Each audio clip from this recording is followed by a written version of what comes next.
أعوذ بالله من الشيطان الرجيم. بسم الله الرحمن الرحيم. يا أيها الذين آمنوا لا تقدموا بين يدي الله ورسوله واتقوا الله إن الله سميع عليم.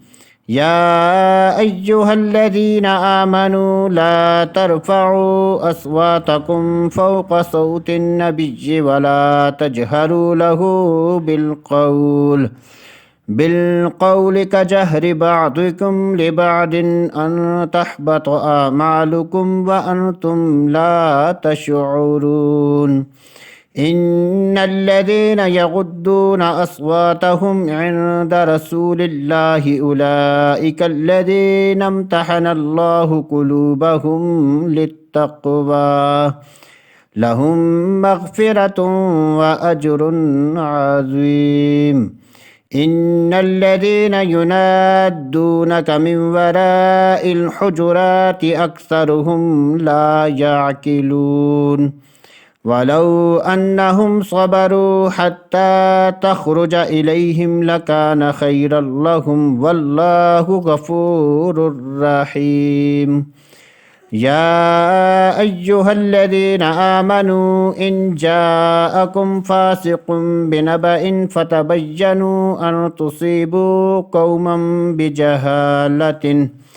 بجهالة فتصبحوا على ما فعلتم نادمين. واعلموا أن فيكم رسول الله لو يطيعكم في كثير من الأمر لعنتم ولكن الله حبب إليكم الإيمان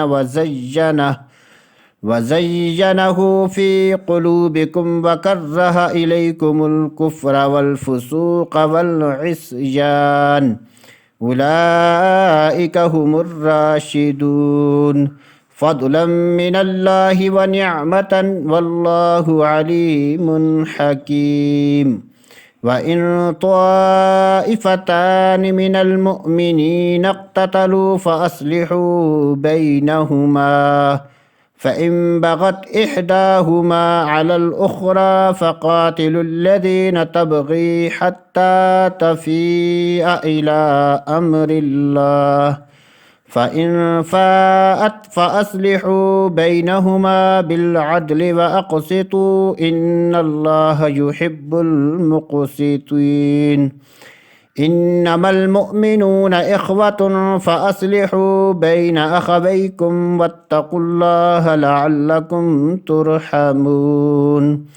يا أيها الذين آمنوا لا يسخر قوم من قوم عسى أن يكونوا خيرا منهم ولا نساء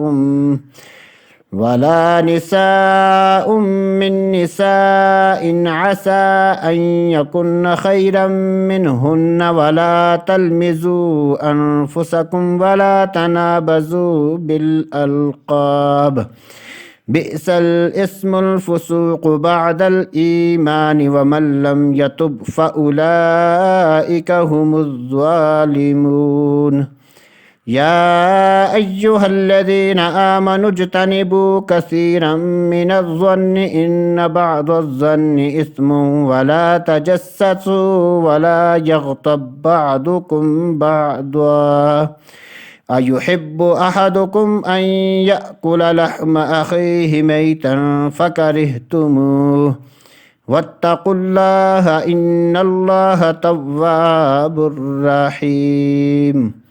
يا أيها الناس إنا خلقناكم من ذكر وأنثى وجعلناكم شعوبا وقبائل لتعارفوا إن أكرمكم عند الله أتقاكم إن الله عليم خبير.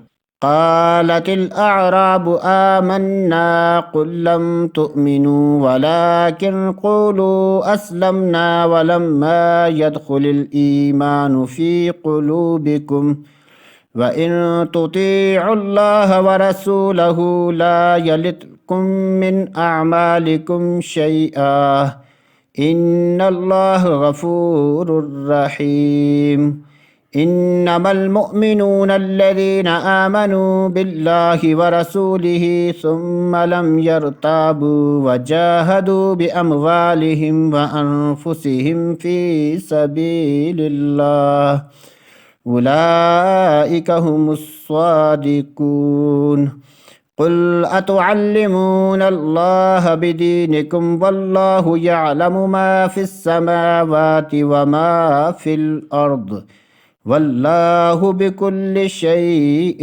عليم يمنون عليك أن أسلموا قل لا تمنوا علي إسلامكم بل الله يمن عليكم أن هداكم للإيمان إن كنتم صادقين إن الله يعلم غيب السماوات والأرض والله بصير بما تعملون صدق الله العظيم.